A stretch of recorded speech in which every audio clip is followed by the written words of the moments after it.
ఉంటే కొంచెం యావరేజ్ చేసుకోవడానికి ట్రై చేయండి. స్టాప్ ప్లస్ ఫస్ట్ కాబట్టి ఖచ్చితంగా ఎగ్జిట్ అయిపోవాలి. టార్గెట్ వచ్చిన ఎగ్జిట్ అయిపోవాలి. చాలా స్టాప్స్ ఉన్నాయి మనం ట్రేడ్ చేసుకోవడానికి. ఓకే, కాలర్ నా తీసుకుందాం. బళ్ళారి నుంచి ప్రవీణ్ కుమార్. ప్రవీణ్ కుమార్ గారు నమస్తే అండి. హలో ప్రవీణ్ గారు. హలో ప్రవీణ్ గారు, మీ వాయిస్ అయితే రావట్లేదు ప్రవీణ్ గారు. రైట్, మళ్ళీ ఒకసారి ట్రై చేయండి. నెక్స్ట్ కాలర్ చూద్దాం. బెంగళూరు నుంచి మౌనిక. మౌనిక గారు నమస్తే అండి. హలో తేజ గారు, వినపడుతుందా? ఓకే అండి, మాట్లాడండి తేజ గారితో. హాయ్ తేజ గారు. హాయ్ అండి. ఐఎక్స్ షేర్ కొన్నామండి 1 month బ్యాక్. చాలా లాస్ లో ఉంది. ఇప్పుడు దాని మీద మరి ఇన్వెస్ట్ చేసి ఇది చేసుకోవాలా లేదా అలానే హోల్డ్ చేయాలా స్టాక్? ఏదండి స్టాక్ పేరు? ఐఎక్స్.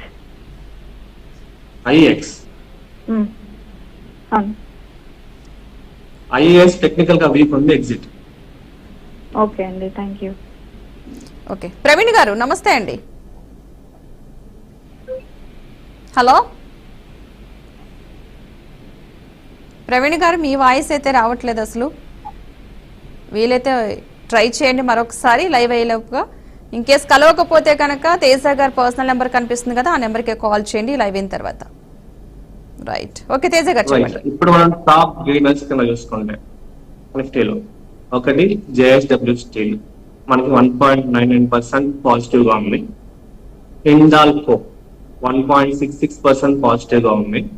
బిఎల్ 1.06% పాజిటివ్ గా ఉంది. Adani ports 0.98% and Shriram finance 0.91%. ఇవి టాప్ గెయినర్స్ కింద ఉన్నాయన్నమాట. నిఫ్టీ 50లో టాప్ లూజర్స్ విషయానికి వస్తే ఇండిగో -1.37% నెగిటివ్ లో ఉంది. ఐటీసీ 1.15% నెగిటివ్ లో ఉంది. Bajaj auto 0.59%, LT 0.59%, axis bank 0.59%. ఇవి టాప్ లూజర్స్ కింద ఉన్నాయన్నమాట. అండ్ షార్ట్ టర్మ్ లో మనం కాన్సన్ట్రేట్ చేయాల్సిన సెక్టార్స్ ఏమైనా ఉన్నాయి అంటే మనం ఇప్పుడైతే ఎనర్జీ సెక్టర్ ఒకటి కాన్సన్ట్రేట్ చేసుకోవచ్చు, అండ్ మెటల్ సెక్టర్ ఒకటి కాన్సన్ట్రేట్ చేసుకోవచ్చు, ఎఫ్ఎంసీజీ ఒకటి, అండ్ ఐటీలో కొన్ని స్టాక్స్ మనం కాన్సన్ట్రేట్ చేసుకోవచ్చు అనమాట. లైక్ అవి విన్ అయ్యే కాంట్రాక్ట్స్ బట్టి ఉంటుంది అండ్ ఎంఎన్ఏ యాక్టివిటీని బట్టి ఉంటుంది అనమాట. అండ్ మనకి యుఎస్ డాలర్, రూపీ మీద డిపెండ్ అయి ఉంటుంది అది కూడా.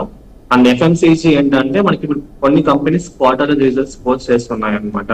సో ఆ క్వార్టర్ రిజల్ట్స్ వల్ల మనం పాజిటివ్ ఇంపాక్ట్ చూపించే స్కోప్ ఉంది.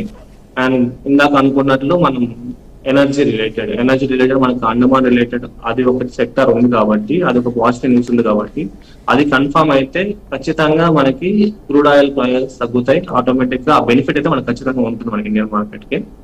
లాంగ్ టర్మ్ ఓరియంటెడ్ మీ వ్యూ లాంగ్ టర్మ్ అయితే ఐటీ లో డిప్స్ లో ఇన్వెస్ట్ చేయండి. ఫార్మా ఒకటి, రెన్యూవబుల్స్ ఒకటి, బ్యాంకింగ్ ఒకటి, కన్స్యూమర్ సెక్టర్స్ మర్చిపోకండి. కన్స్యూమర్ సెక్టర్స్ మీకు నెక్స్ట్ క్వార్టర్ రిజల్ట్స్ వస్తే ఆటోమేటిక్ గా స్టాక్స్ మొమెంటం చూపిస్తాయి. And retail sector and hotel related sector కూడా ఒకటి కాన్సన్ట్రేట్ చేయడానికి ట్రై చేయండి. రైట్, కాలర్ తీసుకుందాం తేజ గారు. ప్రవీణ్ గారు నమస్తే అండి. హలో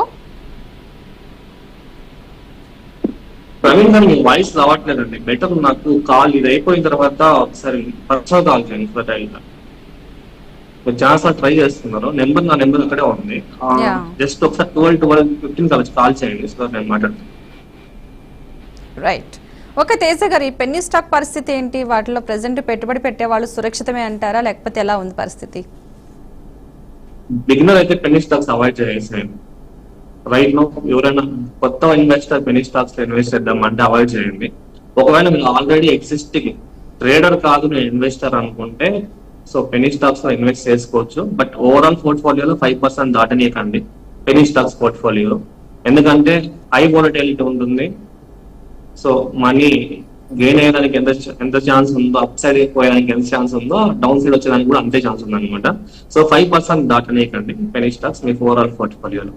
అండ్ నాకు కాల్ వచ్చింది మొన్న, జస్ట్ టాటా క్యాపిటల్ ఐపీఓలో ఇన్వెస్ట్ చేయొచ్చా అని ఒక క్లయింట్ అడిగాడు అనమాట. జస్ట్ బిఆర్కే న్యూస్ నుంచి వచ్చింది నాకు. ఇప్పుడైతే మీకు Tata capital grey market premium around 9 to 10% కనబడుతుంది. బట్ ప్రీ ఐపీఓ మార్కెట్ లో మనకి 1100-1200 ఉన్న ప్రైస్ ఇప్పుడు మీరు చూస్తే 326 ఉంది అనమాట. అందుకే మీరు ప్రీ ఐపీఓ లో ఇన్వెస్ట్ అయ్యేటప్పుడు కొంచెం జాగ్రత్తగా ఇన్వెస్ట్ చేయాలన్నమాట. 1100 ఎక్కడ, 326 ఎక్కడ, ఆల్మోస్ట్ 70% డౌన్ లో లిస్ట్ అవుతాను. ఇది ఒకటే కాదు, మనకి మీరు చూస్తే ఎన్ఎస్డిఎల్ కూడా ఉంది. ఎన్ఎస్డిఎల్ మనకి ప్రీ ఐపీఓ మార్కెట్ లో లైక్ 1230-1240 ఉండే, మనకి లిస్టింగ్ 880కి లిస్ట్ అయింది. అండ్ ఇంకొకటి హెచ్డిబి ఫినాన్షియల్స్ కూడా అదే సార్, 1000 చేంజ్ ఉంటే మనకి 20% ఏదో డౌన్ సైడ్ మనకి వాళ్ళు ఐపీఓ ప్రైస్ తెచ్చారనమాట. సేమ్ ఇప్పుడు టాటా క్యాపిటల్ ఇంకా దారుణం. ఇప్పుడు 1100 ఉంటే లిస్టింగ్ ప్రైస్ 326 తీసుకొచ్చాడు అనమాట. 1100 ఎక్కడ అంటే ఆల్మోస్ట్ ప్రీ ఐపీఓ ఇన్వెస్టర్లు 70% లూజ్ అయినట్లే కదా ఇన్స్టాంట్ గా చూస్తే మనం. అండ్ ఒకవేళ మీరు జస్ట్ ప్రీమియమ్స్ కోసం అయితే, గ్రే మార్కెట్ ప్రీమియం కోసం అయితే రైట్ నవ్ అయితే 10% అప్ సైడ్ చూపిస్తుంది.